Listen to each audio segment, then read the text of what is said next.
Bonjour, mon nom est Philippe, je suis étudiant à la maîtrise en biochimie. Je suis Mathéus, étudiant à la maîtrise en génie biomédical. Vous écoutez présentement À toute échelle, le podcast dans lequel on parle de science à toutes les échelles, de la plus petite clause de contrat à la plus grande compagnie de biotechnologie. Aujourd'hui, nous sommes au deuxième épisode d'une série de 2 épisodes avec 2 invités qui travaillent dans le système légal de la recherche. Nous avons Juliana Lanza, elle est juriste au Centre de recherche de l'Université de Montréal. Et nous avons aussi Marie-Luce Fortier, qui est avocate au Centre de recherche du Centre universitaire de Saint-Émile, IRCUSUM. Parfait. Aujourd'hui, la dernière fois, on avait posé beaucoup de questions sur un peu l'aspect légal en académie, donc les professeurs, chercheurs du CRCHUM et de l'IRCUSUM. Mais aujourd'hui, on commence en parlant d'industrie. Donc, comment est-ce que le gouvernement rend la biotechnologie québécoise compétitive à l'international et au sein du Canada? Quels sont les défis financiers rencontrés par les chercheurs? Comment gérer la propriété intellectuelle en recherche? Est-ce qu'on veut plus aller dans la science ouverte ou dans la protection légale? Donc, on va sauter directement à la conversation. Si vous avez manqué la première moitié, perdez pas de temps, allez écouter la première moitié avant de venir à celle-là. Sinon, ayez du fun avec celle-là. N'oubliez pas, c'est la dernière semaine pour laquelle nous avons le podcast à toute échelle sur la plateforme Orders of Magnitude. Alors, s'il vous plaît, si vous parlez français, allez vous abonner à ate.pod sur Instagram et allez vous abonner au fil de À toute échelle sur Spotify, Apple Podcasts or wherever you're getting your podcasts. Bonne semaine. Amen to that.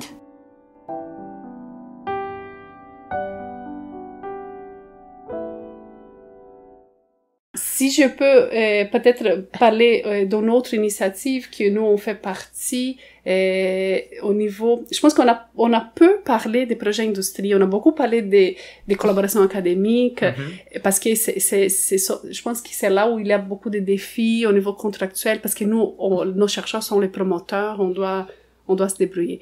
Mais on fait beaucoup de projets industrie. Et donc, pour le développement d'un médicament, si on peut parler des phases cliniques, donc si on dit... Peut-être je vais laisser Marie-Luce expliquer plus en détail la partie... J'aimerais juste souligner avant tout ça que souvent on sous-estime puis on parle pas assez de l'importance de s'organiser ensemble, de partager l'information. C'est pas quelque chose qui est glorifié. Ce qui est glorifié, c'est je fais les choses par moi-même, je bâtis un système moi-même. Mais l'importance d'avoir un regroupement comme ça, puis de partager l'information entre les personnes qui font des cadres légaux pour le Québec, comme vous l'avez dit si bien, c'est extrêmement important. Puis le fait que vous soyez reconnu, moi, chapeau. C'est une très bonne initiative. On croit à ça. On croit à ça. C'est pas tout le monde exactement comme vous venez de dire, mais on croit à ça. Et notre directeur aussi. Donc, dans cette même optique, il y a une autre initiative, une autre organisation qui a été créée là par le ministère de l'économie, s'appelle Catalyse. C'est pour attirer la recherche clinique au Québec. Donc, ils ont mis de l'argent, c'est un organisme qui a été créé, c'est pour faciliter la réalisation des projets cliniques, des essais cliniques. Initialement, c'était industriel. On rentre dans le monde de l'industriel, des pharmaceutiques, développement des médicaments. Exactement, c'est les promoteurs, c'est une compagnie X qui arrive avec sa molécule, qui a besoin de faire des phases 1, 2, 3 chez nous. Et donc, Catalyse, on est membre, certaines institutions, il y a des membres côté institutionnel, il y a des membres côté industrie. Donc, c'est vraiment un organisme neutre qui est là. Et l'objectif, c'est d'accélérer les débuts des essais. Donc, parmi leur mandat, il y a les côtés juridiques, contractuels. Donc, par exemple, une compagnie qui va vouloir faire une étude au Québec, au lieu d'aller cogner de la porte de chaque institution, ils vont aller voir Catalyse.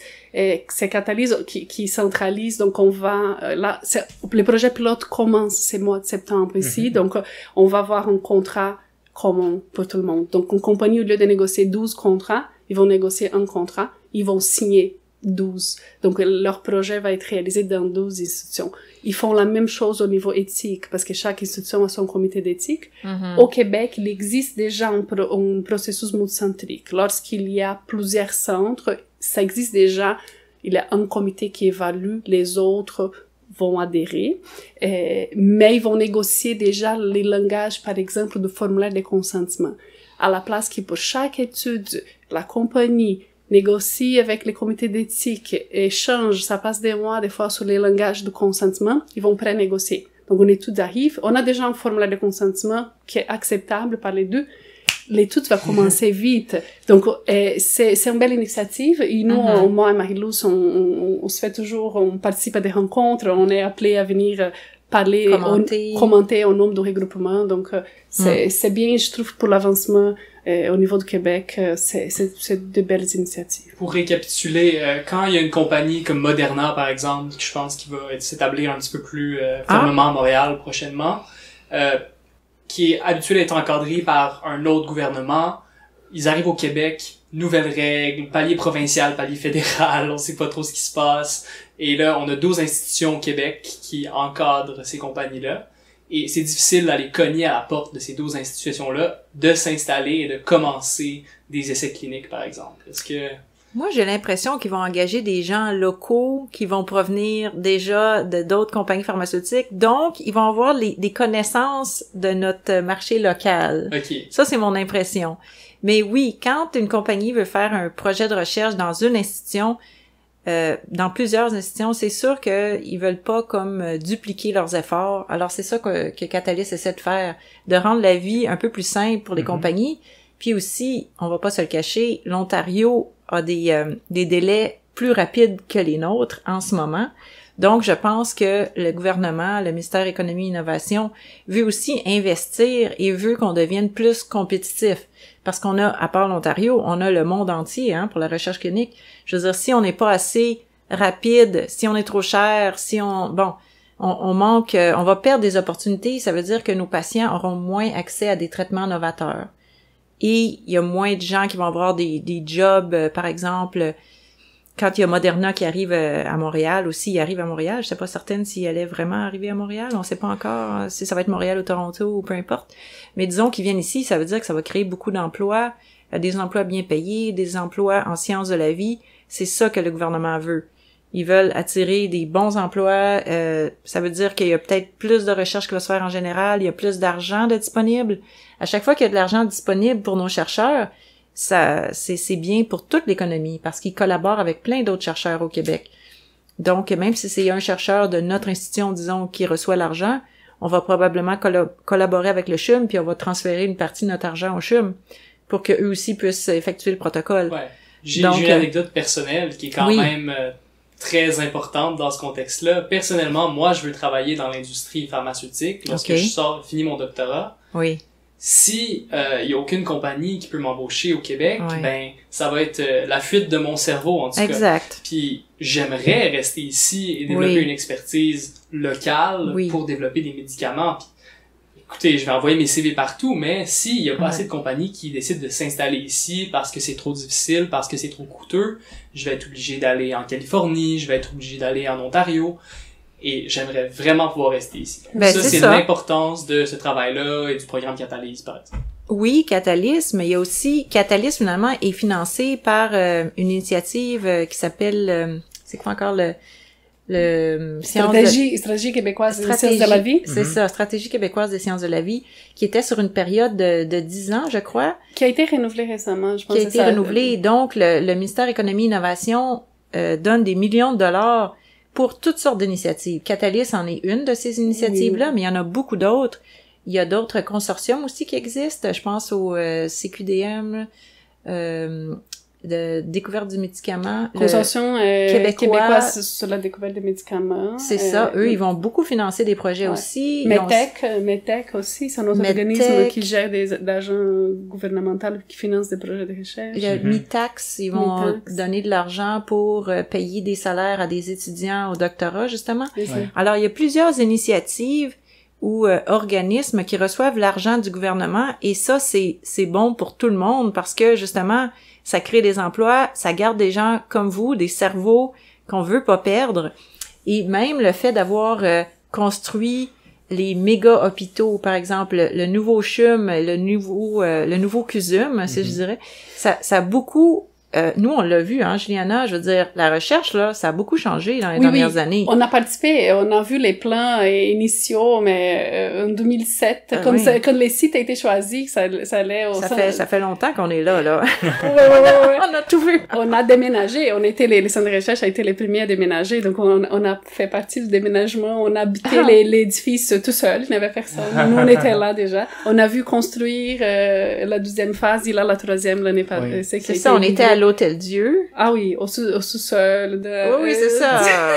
on a vu les choses évoluer, puis ça, c'est vraiment intéressant, parce que je me rappelle quand on a déménagé au nouveau CHUM, le nouveau CR CHUM, là, qu'ils ont appelé Centre de recherche du CHUM. Celui qui est à Champ de Mars, ouais. Oui. C'est ça. Quand il y a eu, à un moment donné, je pense qu'on avait comme 15 nouveaux chercheurs qui sont arrivés en même temps. Et là, c'était des chercheurs, c'était intéressant parce que c'était des cerveaux qui avaient pris la fuite quelques années auparavant.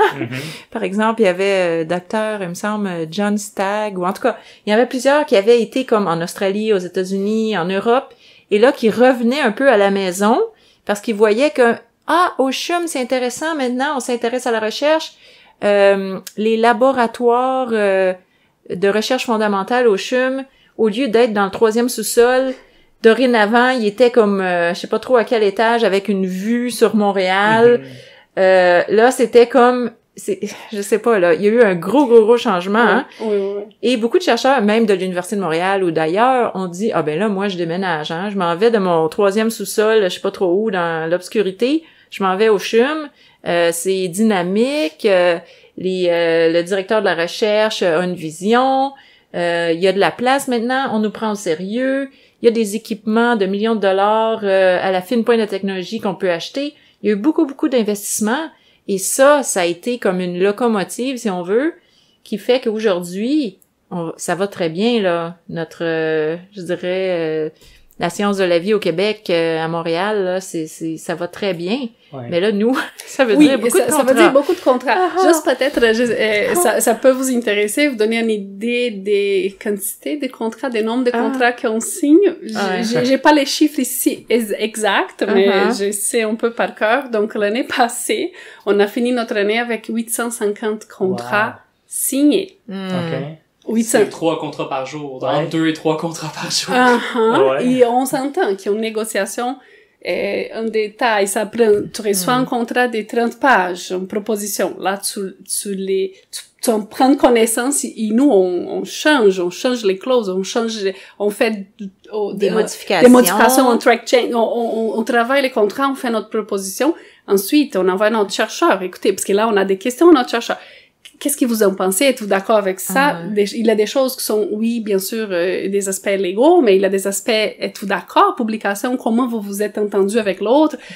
Ensuite, on envoie ça à l'autre partie. Là, l'autre partie, ça prend quelques jours, semaines, il nous retourne une autre version. Là, on fait la même affaire. On envoie un chercheur, et là, on envoie la compagnie. Donc ça, c'est la négociation d'un contrat. On en a signé 850 l'année passée. 850 contrats, ça doit être environ 10 000 courriels, ça. Écoutez, c'est beaucoup. C'est beaucoup. Donc, je suis contente que certains, je pense que la plupart des institutions ont engagé des avocats ou des juristes, comme c'est mon cas, qui ont pris ça un peu plus au sérieux parce qu'il y a 15 ans, il y avait des contrats étaient revus par des adjointes, des fois administratives du directeur qui faisaient déjà changer l'adresse. Donc, on a beaucoup évolué. Je me souviens, c'est Dr. Luc Valquette qui m'a engagé. Je pense qu'il t'a engagé aussi. C'était à l'époque notre directeur de la recherche clinique, un neurologue très reconnu, chercheur. Il disait, écoutez, je pense qu'il était visionnaire. Il a créé les bureaux de contrat au CHUM. Il disait, c'est nécessaire d'avoir ces bureaux. C'est nécessaire d'avoir des gens qui négocient des contrats. Il n'y en a pas au Québec. Vous allez voir, vous allez développer une expertise. Là, aujourd'hui, je pense que j'aimerais les rencontrer pour dire, Dr. Valquette, vous aviez raison. Nous sommes 10 aujourd'hui. Au Cousin, au Québec, on a un regroupement. Je pense qu'il a été visionnaire parce qu'à l'époque, les gens, c'est ça, les gens disaient, c'est un autre document où je signe. C'était plus comme de la paperasse. Exact. Et donc, je suis contente. Ça a beaucoup évolué depuis qu'on a commencé à faire ça. Ça a pris beaucoup je pense, d'efforts et comment on dit... Dédication. Oui, je pense qu'on aime ce qu'on fait. Oui, Comme oui, Marie-Louise disait, il faut avoir un patient. On a vu des gens qui sont rentrés ils sont partis. Si t'as pas quelque chose d'autre en arrière, cette volonté d'aider, de faire partie du système. C'est ça. Aussi, il y a un autre aspect qui, j'essaie de parler à l'équipe, au show, à l'équipe, c'est, nous, on n'est pas la fin, on n'est pas, on fait partie d'un milieu. Et des fois, je dis, on est petit, les chercheurs, c'est la recherche doit être mise vraiment de l'avant. Et on doit accepter qu'on est un instrument. Je sais pas comment mieux expliquer, mais on est un moyen. On est un soutien. On est un soutien. Et il faut pas oublier qu'on est là. Je suis pas là pour avoir les plus beaux contrats de ma vie. Je suis là pour avoir un contrat acceptable et pour permettre à mon chercheur de faire la recherche. Donc, parce que parfois, on va changer un synonyme. Des fois, nous, on voit qu'il y a un projet, un contrat qui prend du retard parce que l'autre avocat change. Est trop perfectionniste. Oui. Et au moment donné, tu dis, écoutez, on veut permettre aux chercheurs, c'est la recherche. Parce qu'au bout de compte, c'est les patients. C'est la population qui doit avoir accès à ça. C'est l'agent public qui est là. On faut pas oublier, on travaille pour des institutions publiques. Et c'est les buts ultimes, c'est d'avancer la science pour les patients. Donc, on est là en soutien. C'est très important ce qu'on fait, mais il faut pas prendre trop de place non plus. Moi, c'est les messages que j'essaie de passer à notre équipe. Faisons notre travail comme il faut, mais permettons la recherche d'avancer. Il faut pas devenir un frein à la recherche. Exactement. Oui, on voit vraiment, ça montre, vous émanez comme une passion pour la job que vous faites. On voit vraiment que vous êtes passionné pour ça, vous aimez faire ça, et c'est clair que vous avez fait une énorme différence depuis que vous avez commencé. Merci. Vous étiez impliqué dans tous ces différents projets, avancements qui nous sont rendus où nous sommes maintenant, right? Et les nouveaux projets que vous avez pour unifier tout le monde ensemble dans votre domaine, ça va sûrement rendre les choses beaucoup plus homogènes entre tout le monde, c'est que va faire les choses plus efficaces et aussi rendre les comptes plus faciles pour que tout soit encore plus vite et qu'à la fin, Québec puisse continuer à avancer comme il faut. Je veux me certifier qu'on a parlé de tout ce qu'on voulait parler avant qu'on termine. On est rendu à 1 heure maintenant. On avait aussi des défis. Je sais pas si on veut parler des enjeux, oui. Abordons les défis, les enjeux, oui. Si on a encore du temps. Prenons le temps. Oui, je pense qu'on n'a pas parlé de l'aspect financier. C'est vrai que c'est pas directement relié à notre expertise, notre formation, mais nos contrats ont des budgets. Les projets de recherche ont besoin d'argent. Ici au Québec, chaque établissement a une structure au niveau de l'administration de la gestion. Je vais parler pour les champs. Nous avons un département qui vérifie l'aspect budgétaire. Donc, on a les gestionnaires de contrats pour les clauses, mais les contrats, les budgets, normalement, c'est une annexe du contrat. Donc, on va se référer au budget. Il y a une personne qui fait l'évaluation avec les équipes de recherche. Donc, il faut s'assurer aussi que, par exemple, lorsqu'on accepte de participer à un projet de l'industrie, donc une compagnie qui vient et dit, voici mon protocole, tel médecin, j'ai besoin de recruter 50 patients dans tel domaine avec telle maladie, tous les critères d'inclusion, exclusion, protocole approuvé par les comités d'éthique, on va signer un contrat. Là, il y a des coûts associés à ça. Donc, là, on parle des visites. Donc, visite numéro 1, tel examen, laboratoire, radiologie, examen clinique, tout ce qu'on peut imaginer dans le cadre d'un projet, il y a un coût. Et c'est pas la RMQ qui va payer pour ça, on s'entend. Donc, c'est la compagnie qui nous demande. C'est un contrat de service, finalement, qu'on fait. Donc, il faut s'assurer que les départements de l'hôpital soient bien remboursés. Donc, c'est les chercheurs qui va, par exemple, il a un rayon X qui doit se faire. Quand le patient va être envoyé, c'est pas sa carte maladie qui va passer, et ça va être indiqué participant des recherches. Donc, les services de radiologie va facturer les chercheurs, et donc il faut qu'on s'assure que les contrats prévoient cet argent. Sinon, il va être dans les déficits. Donc, c'est un aspect important, s'assurer que les coûts de l'exécution du projet de recherche sont bien couverts. Là, les salaires, les infirmières de recherche, les assistants de recherche, c'est rare, c'est une spécialité en soi aussi. et ça coûte cher un salaire, donc les infirmières qui sont là sont payées, donc il faut prévoir ça. Donc il y a cet aspect financier qui fait partie du contrat. Et ils sont pas payés par l'hôpital non plus. Ils sont pas payés par l'hôpital. Les infirmières et les coordonnatrices ou coordonnateurs. Non. Il faut que les chercheurs non plus, vous savez, les chercheurs sont des profs à l'université. La recherche fait partie de leur tâche, si on peut dire comme ça. Ils vont chercher des subventions. Un chercheur il doit aller chercher les fonds pour faire sa recherche. Donc oui, il a les contrats avec les privés qu'il va faire, mais sa recherche laboratoire avec les animaux, et il doit aller chercher des fonds des IRSC, des NIH aux États-Unis. Donc, l'aspect financier, c'est quand même c'est majeur. Des fois, on voit, les chercheurs passent beaucoup de temps à écrire des demandes de subventions. C'est ce qu'ils font le plus, oui. C'est ça. Pour avoir de l'argent, pour garder leur laboratoire ouvert, leur personnel, pour que la recherche roule. Donc, cet aspect, il faut pas négliger. Non. Et il est moins, c'est ça. Nous, c'est pas notre mandat, c'est pas notre expertise négocier le budget. Mais c'est là, on voit, et parfois, c'est les budgets qui retardent la signature d'un contrat.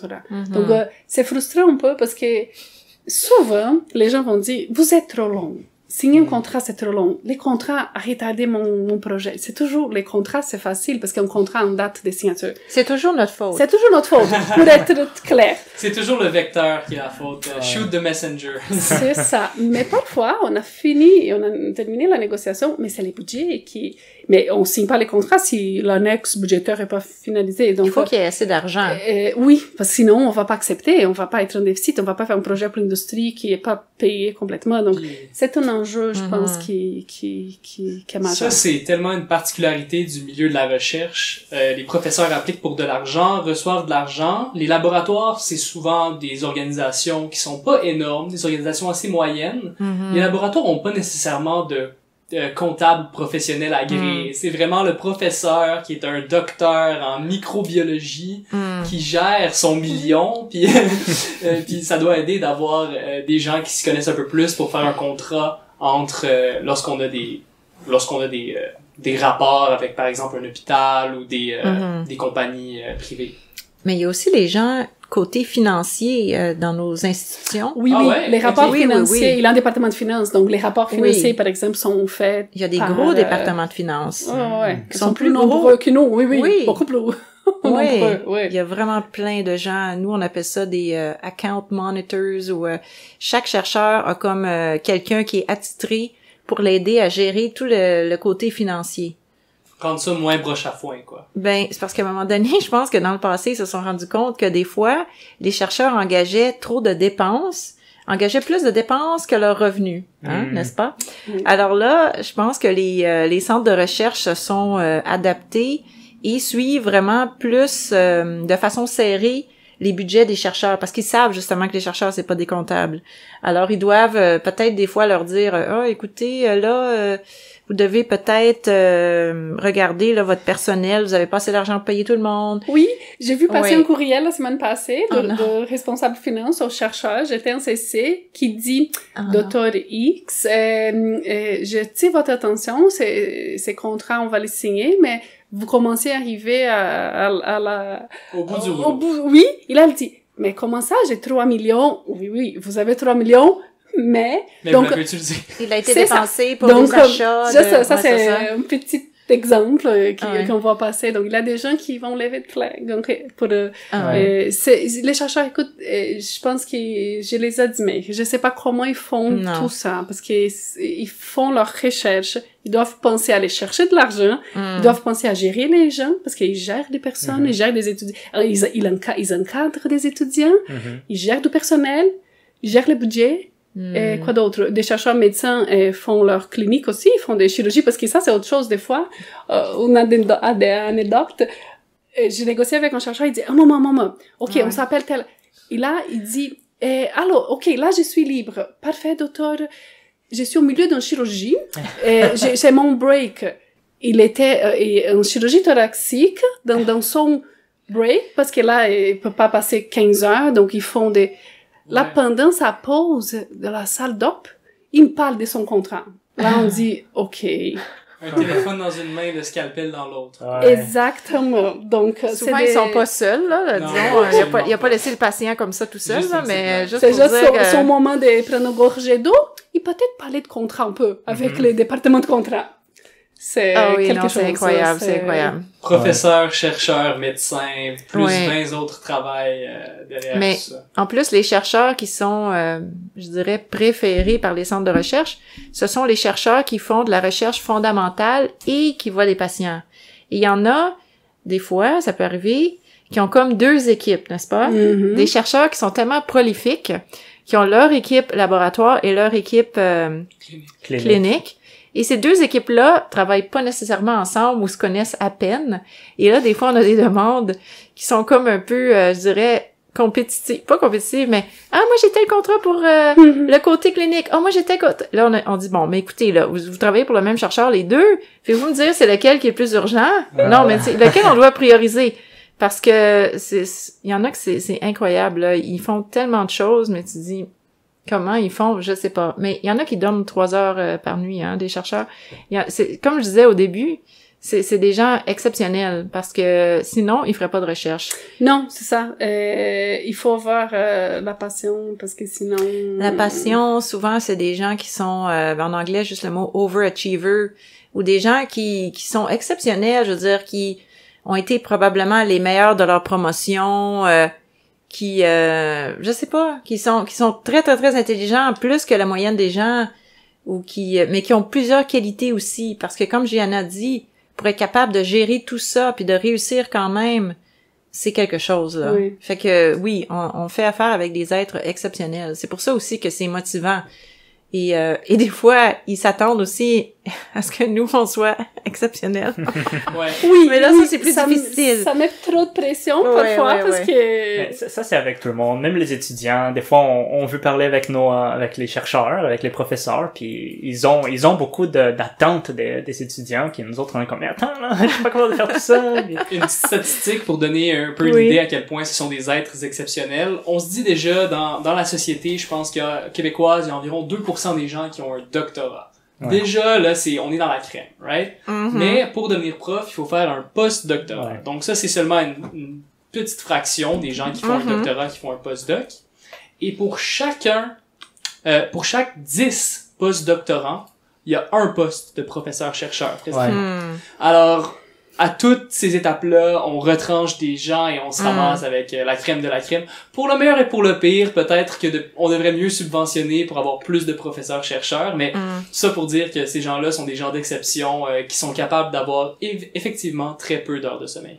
Oui, exactement. Puis moi, je vois aussi, comme à l'IRCUSUM, on a beaucoup de chercheurs qui viennent de d'autres pays. Ouais. Alors, c'est comme si on vole un peu, dans un sens, les meilleurs cerveaux de d'autres pays en même temps. Puis souvent, les gens qu'on a ont fait, comme par exemple, leur post-doctorat aux États-Unis, en Australie, en Europe.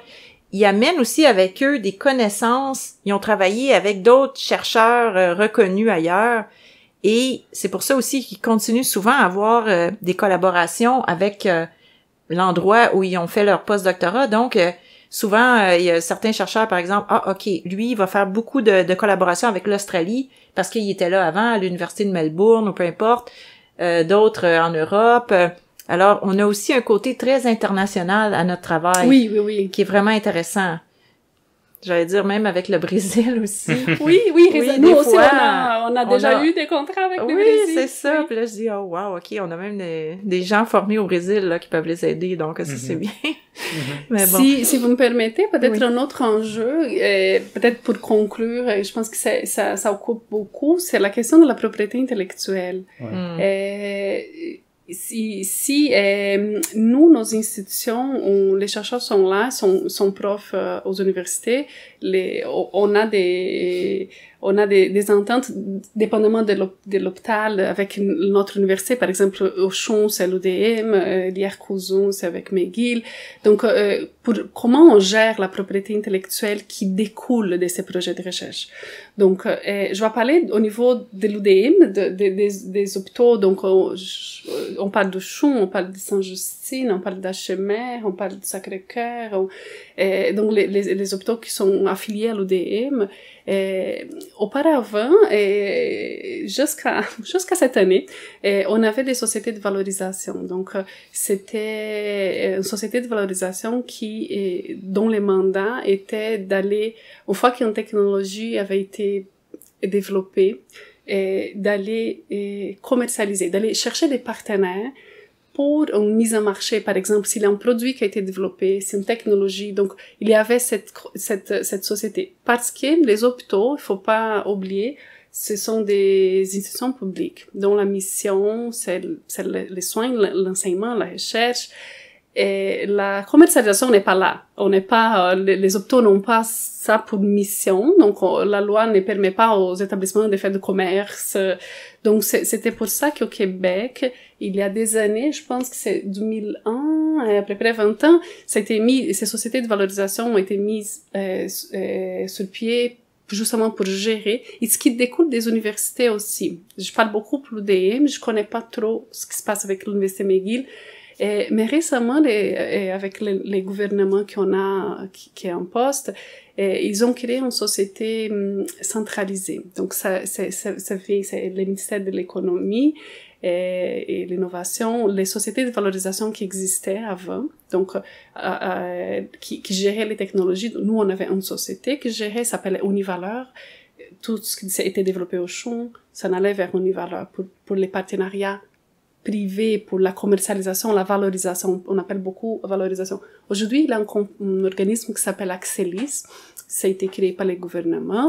Il existe depuis avril. Donc, toutes les institutions vont passer par cet organisme. C'est une façon, le gouvernement, c'est un changement. La façon que le Québec veut valoriser ce qui est développé au niveau de la recherche. Donc, cette compagnie, je vais laisser Marie-Luce parler pour les côtés de McGill, mais c'est une autre approche, c'est centralisé. Donc, si j'ai un chercheur, on appelle ça une déclaration d'invention. Donc, nous, on a des conseillers en valorisation chez nous, mais qui sont en lien avec cette société. Donc, ça serait pas les Chou qui va signer une licence avec, je sais pas, Siemens pour une technologie. On va passer par cette société qui est créée par les gouvernements pour l'aspect valorisation. Cependant, en amont, lorsqu'on signe des contrats, il y a des clauses qui ont un impact sur la valorisation. Donc, comme Marie-Luce disait, qui ont une compagnie qui donne les médicaments, mais qui va demander des droits, elle va essayer d'aller chercher des droits de propriété intellectuelle. Si jamais quelque chose est développé, c'est à moi. Et là, on dit non. Un instant, on va être copropriétaire. Donc là, il y a des clauses. Donc, il y a une expertise en propriété intellectuelle qui nous, on a pour ne pas empêcher qui demain matin, on a développé une belle technologie, mais finalement, on avait tous cédé nos droits. Donc, on peut pas. On va essayer de négocier, on va essayer de mettre des clauses, des options de licence, par exemple. Par exemple, on a des cas que la compagnie, on sait qu'il va y avoir une technologie, on sait qu'il va y avoir une invention. La compagnie veut déjà, avant de mettre de l'argent, on a des contrats qui sont financés à 1 million, 2 millions, 3 millions. Avant de mettre de l'argent, ils veulent s'assurer qu'ils vont pouvoir commercialiser. Donc, on va faire quoi? On va appeler cette société de venir avec nous. Et là, on va négocier les contrats et on va déjà négocier certains termes d'une éventuelle future licence si technologie est développée. Donc, on a un lien aussi. Donc, cet aspect de propriété intellectuelle, elle n'a pas d'impact dans les projets industrie. Projet industrie, tout appartient à la compagnie, c'est leur molécule. Nous, on fait un service, ils nous payent, c'est tout. Mais lorsque c'est notre chercheur qui a les cerveaux, mais qu'on se fait financer par l'industrie, on va partager les morceaux. Donc, là, il a un enjeu qui est, et là, c'est là où il y a beaucoup de négociations. Je vois les dossiers complexes touchent la propriété intellectuelle. Encore une fois, personnellement, en tant que chercheur, c'est une des choses qui me fait le plus peur. Si je trouve une molécule qui est d'importance et que je veux l'amener aux essais cliniques, je peux pas faire ça tout seul. J'ai quelques milliers de dollars dans mon compte, j'ai pas des millions. Donc, il va falloir faire affaire avec une compagnie. Toujours. Et là, comment est-ce que tu commercialises ça? Comment est-ce que tu amènes des médicaments? Et je pense qu'il y a beaucoup dans la littérature scientifique des molécules qui peuvent être super efficaces contre toutes sortes de cancers, toutes sortes de maladies, mais elles arrivent jamais à terme. Une partie de ça, c'est parce que les essais cliniques sont pas concluants, Néanmoins, il y a beaucoup de choses, il y a beaucoup de molécules qui arrivent pas à terme parce que il y a beaucoup de freins entre le moment que tu trouves une molécule et le moment que tu peux la commercialiser et l'amener au grand jour. Et ça avoir un bon encadrement légal pour la propriété intellectuelle, c'est déjà une première étape vers dire aux chercheurs, écoute, si tu veux amener ta molécule que tu as trouvée pendant ta recherche jusqu'au marché, il y a un moyen de le faire. Parle à ton avocat. C'est ça c'est ça qu'on dit. Il y a des façons de faire. Vous allez avoir besoin d'argent. Vous allez devoir collaborer avec du privé. Mais on peut le faire. Et on peut garder des droits. Publication aussi, parce que des fois, les compagnies veulent empêcher les chercheurs de parler. Et là, ça, c'est une clause, on dit au breaker. On n'accepte pas. Inacceptable qu'une compagnie dise, c'est moi qui contrôle les droits de publication. Jamais. Parce que si l'essai est pas concluante, je veux que mon chercheur publie pour dire cette molécule est pas, il a trop d'effets secondaires. Donc, ça, c'est très, vous avez touché un point super, on peut collaborer, mais encadré. À certaines conditions. Exact. Parce que les chercheurs, ils vont, comment dire, ils sont trop enthousiastes, ils vont pas assez se méfier peut-être des fois. Et nous, on est là pour leur dire de se méfier. Oui! Mais faut faire attention. Notre anecdote, on avait un chercheur qui est venu nous voir. Elle avait participé à un concours, mais une compagnie pharmaceutique. Et donc, les chercheurs soumettaient leur protocole. Et bon, finalement, elle a pas eu la bourse, les concours, parfait.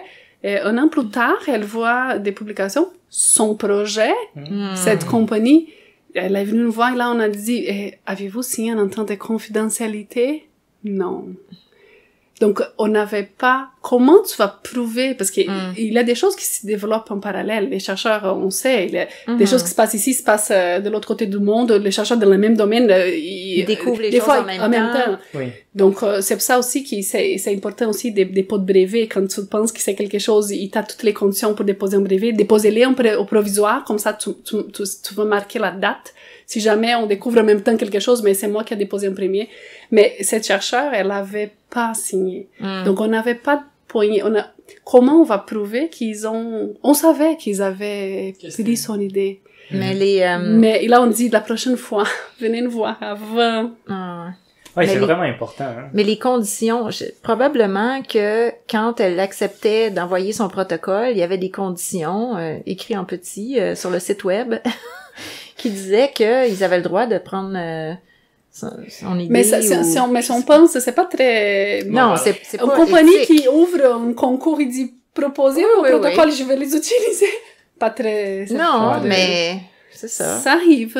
Oui, il y a des demandes qui ont dit non, ça se peut pas, qui sont en train de demander. Oui. Mais c'est ça, c'est dommage. J'ai vu beaucoup d'exemples aussi des chercheurs des chercheuses, on va pas juste dire en tout cas, chercheuses. Ouais. Oui. Les chercheuses travaillent très fort. En tout cas, moi, je les appuie. Mais non, qui vont, comme par exemple, je sais pas, vivre une situation vraiment pas intéressante pour après ça s'intéresser à notre travail. C'est comme si on voudrait pas qu'ils passent par des situations comme ça, mais des fois, c'est ça que ça prend pour qu'ils se rendent compte que, mon bureau des contrats ou mon bureau de la valorisation, peu importe, là, des ententes de recherche, il faut que j'aille les voir avant. Et non pas après, quand j'ai des problèmes. Ouais. Oui, ça arrive des fois au niveau de la propriété intellectuelle que les chercheurs vont nous contacter. Nous, la conseillère en valorisation, il va dire, écoutez, je pense que j'ai quelque chose, mais demain, je présente dans une conférence. Pas demain, dans une semaine. Et là, on dit, mais vous pouvez pas, parce que du moment que tu rends public, tu peux plus breveter. Et là, on dit, non! Et on va courir pour faire un dépôt de brevet provisoire rapidement pour protéger avant qu'ils parlent. Mais on dit, mais la prochaine fois, venez nous voir avant. Il y a des chercheurs qui nous appellent après. Ils disent, hier que j'ai présenté en conférence, je pense que j'ai quelque chose. Mais là, c'est rendu public. Donc, les chercheurs, je pense, nous, on présente toujours à l'accueil des étudiants. À chaque 6 mois, il y a l'accueil des étudiants. Et j'ai présenté en partie, j'ai dit toujours, si vous pensez que vous avez quelque chose, vous pouvez parler dans votre labo. Avant de parler avec n'importe qui de l'extérieur, venez nous voir. On signe une entente de confidentialité et ça, c'est bon. Si c'est sous entente de confidentialité, c'est protégé, c'est pas public. Mais ne parlez pas parce que peut-être votre super idée ou vous allez la perdre, ça va tomber dans les domaines publics, donc venez nous voir. Il y a comme un combat, parce que la science est basée sur communiquer entre nous et sur échanger, mais de l'autre côté, si on se protège pas, on va se faire entourlouper. Exactement. Donc vous commencez, c'est ça, vous pensez ça dans votre carrière. Toujours. Tout le temps, mais il faut trouver il faut pas s'empêcher de partager non plus, mais publication des fois, ça il nous appelle, dit j'ai soumis, donc là c'est en révision, la publication prévue dans 3 mois, parfait, on va faire tout pour déposer le brevet avant, c'est parfait, c'est correct, il faut publier aussi. J'allais dire le concept de open science, c'est ça un peu que vous parlez, je sais que il y a certains chercheurs aussi qui commencent à dire moi, je ne crois pas dans la valorisation ou dans la propriété intellectuelle. Ils veulent juste tout divulguer, tout partager. Il y a des chercheurs aussi qui ont cette mentalité-là. Mais je pense qu'il faut faire, il faut faire une distinction. Ça dépend du type des technologies, des recherches qu'on a. C'est sûr, ce qu'on a avec les données, l'intelligence artificielle, ce sont des choses qui sont pas brevétables. La science, elle va plus vite que l'analyse du brevet, de la demande de brevet. Donc, on parle des brevets qu'on en est plutôt dans le développement des médicaments, des molécules. Ça, c'est une vieille mentalité ou façon de faire qui demeure. Mais oui, beaucoup. Et je sais même la FRQ, ils ont une politique et il faut rendre public les développements. Moi, ce qu'on m'a toujours dit, c'est qu'il y avait 2 stratégies. Parce que là, quand on parle d'industrie, de molécules, de marchandisation, tout ça, là, tout d'un coup, il faut absolument faire un brevet et tout. Mais quand on parle de recherche fondamentale, il y a comme 2 attitudes. Soit tu te tais, t'en parles à personne, puis tu fais une entente de confidentialité. Soit open science, comme vous dites. Alors, on met notre recherche sur une plateforme, par exemple BioArchive, à laquelle je pense, et dès que quelque chose est sur BioArchive avec ton nom, ça montre à tout le monde, si tu trouves la même chose que moi par la suite, c'est encore écrit avec une date que c'est moi qui l'ai trouvé en premier, et donc la communauté scientifique va reconnaître ce que j'ai trouvé avant de reconnaître le scoop de l'autre personne. D'accord. Et c'est ces 2 approches-là. La première, c'est aller d'un côté légal, de l'autre côté, c'est 100% open science. Mon papier, je l'écris en live, je l'écris en direct. Au fur et à mesure que j'ai mes résultats, je les publie instantanément, même s'ils sont pas dans un journal. Comme ça, il y a une marque à quelque part que c'est moi qui ai trouvé ça. Oui. C'est pas protégé juridiquement s'il y a un litige, t'as pas les brevets, mais il y a beaucoup de choses qui sont pas brevétables aussi, donc tu peux même pas breveter, donc la publication. Mais aussi ce que j'ai remarqué de plus en plus, des subventions viennent avec des conditions des publications ouvertes. Donc si je finance, je veux que vos résultats soient rendus publics rapidement, point. C'est une des conditions de subvention. Donc, on voit beaucoup. Mais il y a aussi, je pense qu'il y a des façons, mais là, c'est dans chaque domaine, là, de rendre public certaines choses, mais de conserver d'autres choses secrets, non? Il y a comme tout un dosage à faire.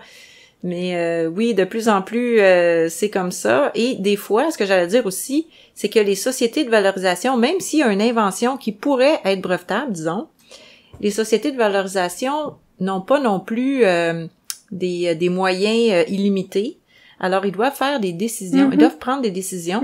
Et des fois, ils vont dire, j'ai pas assez d'argent ou je ne crois pas que ce que vous êtes en train de faire va recueillir assez d'argent dans le futur ou va être bon commercialement. Donc, des fois, il y a des chercheurs aussi qui demandent de ravoir les droits eux-mêmes. Hein? Puis qui disent, bon, ben, vous, la société de valorisation, ça vous intéresse pas, vous voyez pas comment commercialiser dans le court terme ou peu importe. Je veux ravoir les droits et moi-même, je vais commercialiser seul. Ça peut arriver. Oui, on en a des cas. Ça, c'est courageux. C'est des chercheurs entrepreneurs. Oui, ils vont créer des compagnies. Et nous, au Chon, avec l'UDM, notre politique, notre convention sur la propriété intellectuelle dit que toute technologie qui est développée à l'intérieur du Chon par des chercheurs, on est copropriétaire. Donc, la technologie, elle appartient à 50% aux chercheurs ou aux chercheurs, donc tout le monde qui a participé, et 50% du côté institutionnel, on partage 25 à l'UDM, 25 au CHU. On est toujours copropriétaire. Et la politique dit, si les chercheurs, la décision de vouloir valoriser, commercialiser ou non, c'est toujours aux chercheurs. On peut pas l'obliger. Les CHU ne peuvent pas dire, ah, je trouve super cette technologie, on va aller de l'avant, on peut pas faire ça. C'est les chercheurs qui décident.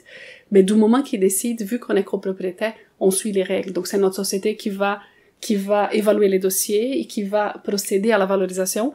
Mais il y a des cas, comme Marie-Luce vient de dire, qui vont pas croire ou n'ont pas d'argent, où il faut choisir entre deux.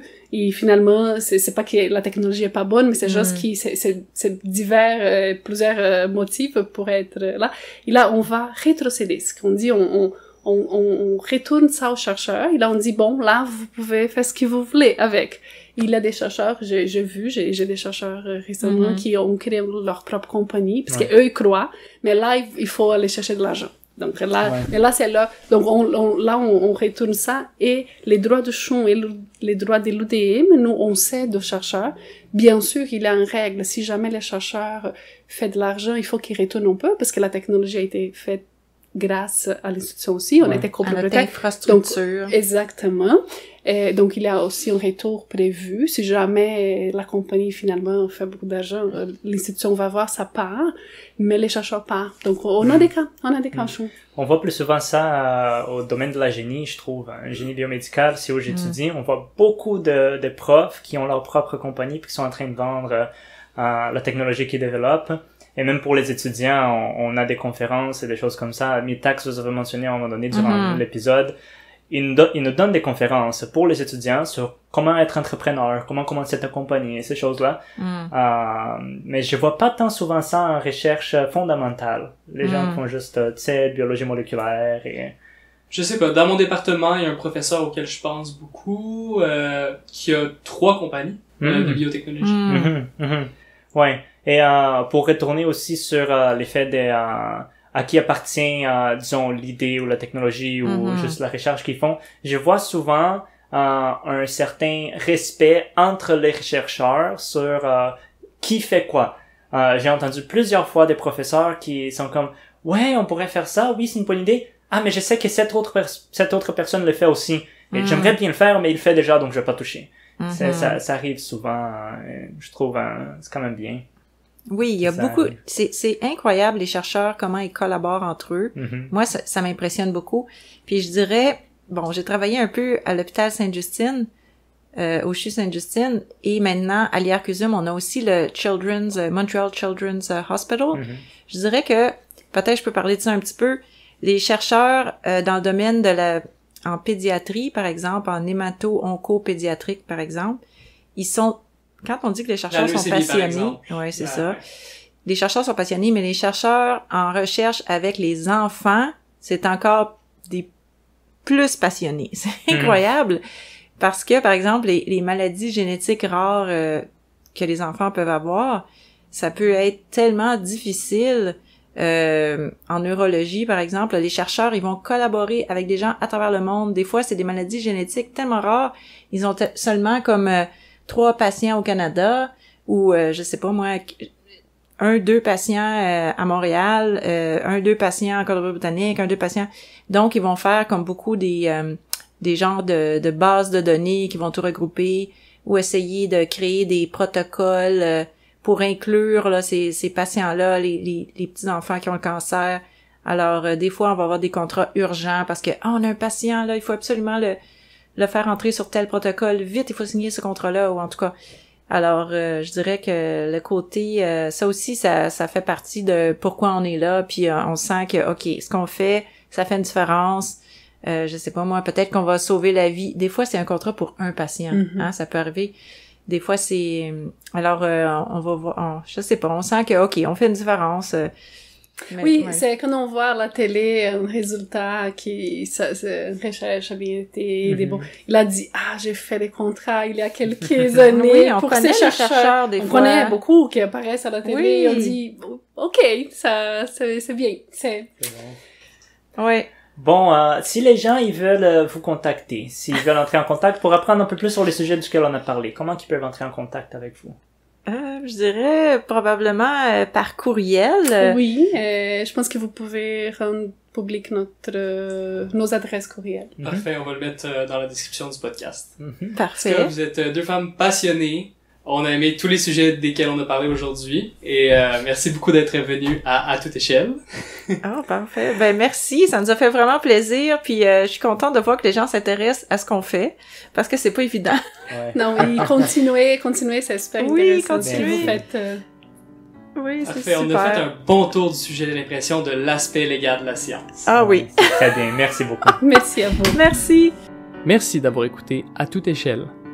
Si vous avez aimé cet épisode, donnez-nous une note de 5 étoiles sur Apple Podcast et partagez notre projet avec vos amis et votre famille.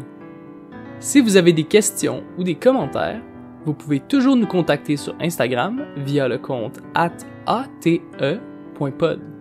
À toute échelle est un projet réalisé par Philippe Carl et Mathias Schultz. La musique originale est composée et interprétée par Vincent Nélis. On se revoit dans 2 semaines pour le prochain épisode.